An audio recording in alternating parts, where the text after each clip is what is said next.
శ్రీమాత్రే నమ. జయ గురు దత్తాత్రేయ నమ. కన్యారాశి వారికి జూలై 1 నుంచి 15 మధ్యలో జరగబోయే పక్ష ఫలితాలు పరిశీలిద్దాం. కన్యారాశి వారికి రాశ్యాధిపతి బుధుడు రాబోయే 15 రోజులు కూడా లాభస్థానంలోనే ఉండడం జరుగుతుంది. ఈ కారణం వల్ల మీరు ఎక్కువగా మిత్రుల సహకారం కోరుకుంటారు. అలాగే ఏదో ఒక మిత్రుని ఇంటిలో కొన్ని రోజులు స్టే చేయడం కూడా జరుగుతూ ఉంటుంది. అలాగే మిత్రులతో కలిసి ఏదైనా కొత్త వ్యాపారాన్ని ప్రారంభించాలని మీ ఆలోచన చాలా వరకు నెరవేరే అవకాశం ఉంది. సాధారణంగా కన్యారాశి వారు ఇతరుల కోసం ఎక్కువగా ఆలోచిస్తూ ఉంటారు. మీ ఫ్రెండ్స్ ఎవరైనా కొద్దిగా ఖాళీగా ఉంటే వారికి ఏదో విధంగా మనం సహకరించాలి అన్న ప్రయత్నం జరుగుతూ ఉంటుంది. మీరు ఏదైనా ఒక సంస్థలో ఉద్యోగం చేస్తుంటే ఆ సంస్థని ఏదో విధంగా పైకి తీసుకురావాలనే మీ యొక్క ప్రయత్నం ఎప్పుడు దానికోసమే ఆలోచిస్తూ ఉంటారు. అందుకనే సాధారణంగా కన్యారాశి కన్యాలగ్నంలో ఉన్నటువంటి ఉద్యోగస్తులు కుటుంబ విషయాల కన్నా ఆఫీస్ వ్యవహారాల మీద ఎక్కువ ఇంట్రెస్ట్ పెట్టడం వల్ల తరచూ ఈ కుటుంబ సభ్యులతో విభేదాలని చెప్పలేం, కానీ ఏదో ఒక అసంతృప్తి వాళ్ళు కనబడుతూ ఉంటుంది. అంటే టైంకి వారికి చేసిన ప్రామిస్ మీరు నెరవేర్చలేకపోతూ ఉంటారు. ఏదో సాయంకాలం 6 గంటలకు వచ్చి సినిమా తీసుకెళ్తూ ఉంటారు, మీరు రాబోతులో 10 అవుతూ ఉంటారు. ఈ కారణం వల్ల ఒక అసంతృప్తి ఉంటూ ఉంటుంది. సో ఏదైనా ఇప్పుడు బుధుడు లాభస్థానంలో ఉండడం వలన గతంలో మీ వద్ద సహకారం పొందిన వాళ్ళు, మీ వల్ల జీవితంలో పైకి వచ్చిన వాళ్ళు మీకు ఈ సమయంలో సహకరించడం జరుగుతూ ఉంటుంది. అలాగే దశమ స్థానంలో గురువు ప్లస్ రవి గ్రహాలు ఈ 15 రోజులు సంచరించడం వల్ల దూర ప్రాంతంలో ఏదైనా వ్యాపారం ప్రారంభించాలన్నా, దూర ప్రాంతంలో ఏదైనా ఉద్యోగం వెతకాలన్నా మీకు ఈ సమయం అది కరెక్ట్గా సమకూరుతూ ఉంటుంది. అటు మీరు ఉపాధ్యాయ వృత్తిలో ఉన్నా, న్యాయవాది వృత్తిలో ఉన్నా, సాంప్రదాయమైనటువంటి ఏ వృత్తిలో ఉన్నా సరే మీకు వృత్తిలో మార్పు కొరకు మీరు ప్రయత్నం చేస్తే దానికి సంబంధించినటువంటి మార్పు చాలా బాగుంటుంది. అలాగే వృత్తిలో ఒక హోదా గౌరవం కూడా పెరుగుతుంది. అంటే దశమ స్థానంలో రవి దిగ్బలుడై ఉన్నాడు, అలాగే గురువుతో కలిసి ఉన్నాడు. ఈ కారణం వల్ల రవి అత్యంత శుభ ఫలితాన్ని మీకు ఈ సమయంలో వెళ్ళడం జరుగుతుంటుంది. అయితే వ్యయాధిపతిగా దశమ స్థానంలో ఉండడం వల్ల వృత్తి మార్చాలనే మీ యొక్క ప్రయత్నం నెరవేరుతూ ఉంటుంది.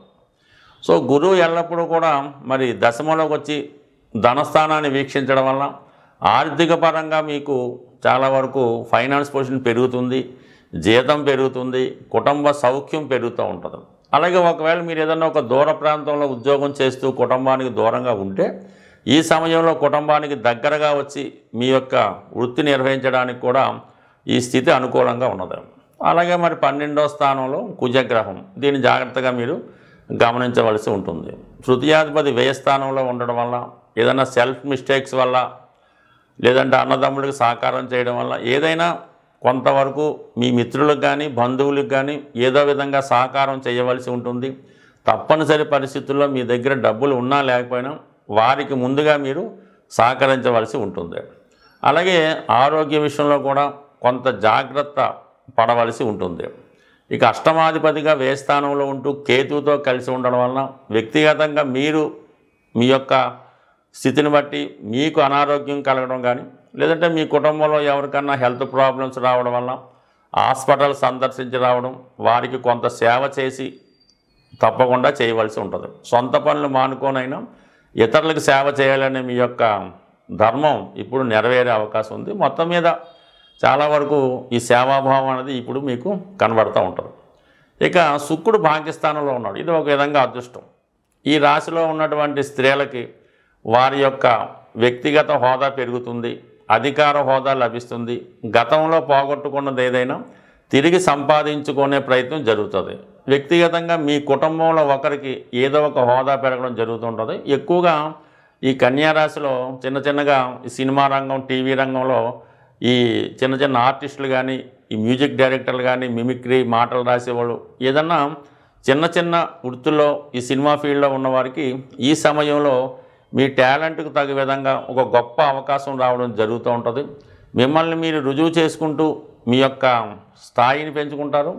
అలాగే మీ యొక్క ఆర్థిక స్థితిని కూడా పెంచుకునే ప్రయత్నం చేయడం జరుగుతుంది. రాహు ప్రస్తుతం మీకు ఫేవర్గా ఉన్నాడు. 6వ స్థానంలో రాహు ఉండడం వల్ల విచిత్ర వేషాలు వేస్తున్న వారికి, ఏదో విధంగా మనం అనుకున్న పని సాధించాలని అనుకున్న వారికి పలు రంగాల్లో టాలెంట్ ఉపయోగించుకోవడానికి కనబడుతూ ఉంటుంది. మీకు ఎవరన్నా పోటీ ఉంటే, గతంలో మీకు శత్రువులుగా ఉన్నవాళ్ళు మిమ్మల్ని అణగదొక్కాలనుకున్నవారు ఈ సమయంలో మీకు సహకరించి మిమ్మల్ని వాళ్ళు ఉపయోగించుకొని మీకు సహకరిస్తారు. వాళ్ళు కూడా మీ అభివృద్ధికి చాలా వరకు కారణమవుతుంటారు. అంటే ఈ సమయంలో శత్రువులు మిత్రులుగా మారే అవకాశం ఉన్నది. సో ఇవన్నీ పక్కన పెడితే కేవలం శని భగవానుడు సప్తమంలో ఉండడం వల్ల భార్యాభర్తల మధ్య ఫిజికల్గా కానీ ఉద్యోగరీత్యా కానీ కొంత గ్యాప్ రావచ్చు. అలాగే శని లగ్నాన్ని వీక్షించడం వల్ల, రాశిని వీక్షించడం వల్ల ప్రయాణాలు ఎక్కువగా చేయవలసి ఉంటుంది. ఈ ప్రయాణాల వల్ల ఈ వైవాహిక బంధానికి కొంత దూరం అవ్వడం జరుగుతూ ఉంటుంది. ఎంత ప్రయత్నం చేసినా 1-2 సార్లు ప్రయత్నం చేస్తే తప్ప మనం అనుకున్న పనులు పూర్తి కాకుండా మధ్యలో ఆగిపోవడం, వాయిదా పడడం జరుగుతుంటుంది. కాబట్టి ఏదైనా పట్టువదలని విక్రమార్కుల్లా విశేషంగా కృషి చేస్తేనే తప్ప మీ యొక్క కార్యక్రమాలు సజావుగా జరిగే అవకాశం ఉండదు. జూలై 1 నుంచి 15వ తారీఖు మధ్యలో ఉన్నటువంటి గ్రహస్థితి పరిశీలించినప్పుడు ప్రారంభంలో గ్రహాలన్నీ కూడా రాహు కేతువుల మధ్య ఉండడం జరిగింది. ఈ కారణం వల్ల ఏదంటే గోచారీత్యా ఏర్పడినటువంటి ఈ అపసవ్య కాలసర్పదోష ప్రభావం వల్ల చేసే ప్రయత్నాలు ఏదో విధంగా అడ్డు తగలడం జరుగుతూ ఉంటుంది. శని మీనరాశిలో సంచారం, శుక్రుడు స్వక్షేత్రంలో సంచరించడం, గురు అలాగే రవి మిథున రాశిలో, కర్కాటకంలో బుధుడు, సింహరాశిలో కుజ కేతువుల సంచారం ఈ 15 రోజులు జరిగే అవకాశం ఉంది. బట్ ఏదైనా ఈ గ్రహస్థితి కొన్ని విభేదాలకి, కొన్ని సంఘర్షణలకి, ఇబ్బందులకి కారణమయ్యే అవకాశం ఉంది. కొన్ని అనుకోని ప్రమాదాలు కూడా జరిగే అవకాశం ఉంది. అలాగే శుక్రుడు బలంగా ఉండడం వల్ల అటు కళారంగం, సినిమా రంగం వాళ్ళకి అనుకూలంగా ఉండే అవకాశం చాలా బలంగా ఉంది. బట్ ఏదైనా రవి ప్లస్ గురువు కలిసి ఉండడం వల్ల చాలా వరకు ప్రభుత్వ అధికారులకు కానీ, రాజకీయ నాయకులకు కానీ అనుకూలత ఏర్పడే అవకాశం ఉంది. బట్ ఇవన్నీ కూడా వారి యొక్క వ్యక్తిగత జాతకం బట్టి ఆధారపడి ఉంటాయి. మనకి ఈ గ్రహాల స్థితిని అనుసరించి చేసుకునే పరిహారాలను బట్టి గ్రహాల యొక్క అనుకూలత రావడం జరుగుతూ ఉంటుంది.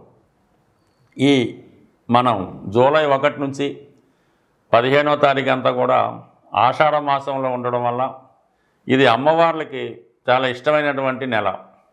ఈ సమయంలో అమ్మవారిని ఆరాధించడం వల్ల వారి యొక్క అనుగ్రహంతో జాతకుడికి ఉన్నటువంటి ఈతి బాధలు, సమస్యల నుంచి బయటపడడం జరుగుతూ ఉంటుంది.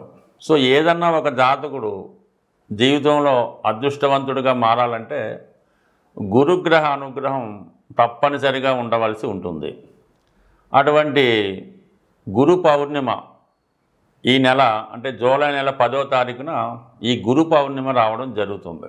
అందువలన ఆ రోజు మీకు ఇష్టమైనటువంటి గురువుని, అంటే ఎవరైతే మీకు విద్య నేర్పారో, ఎవరైతే మీ జీవిత అభివృద్ధికి తోడ్పడ్డారో వారిని కంపల్సరీగా సత్కరించవలసి ఉంటుంది. అంటే వాళ్ళకి ఏదైతే ఇష్టమో అవి ఇవ్వటం, వీలైతే వాళ్ళకి బట్టలు లాంటివి సమకూర్చి వారి యొక్క పాదాలకు నమస్కరించి వారి యొక్క ఆశీస్సులు తీసుకోవడం వల్ల గురుగ్రహ అనుగ్రహం సంపూర్ణంగా మీకు లభించడం వల్ల ఎటువంటి సమస్య అయినా మీకు సాల్వ్ అవడం జరుగుతూ ఉంటుంది.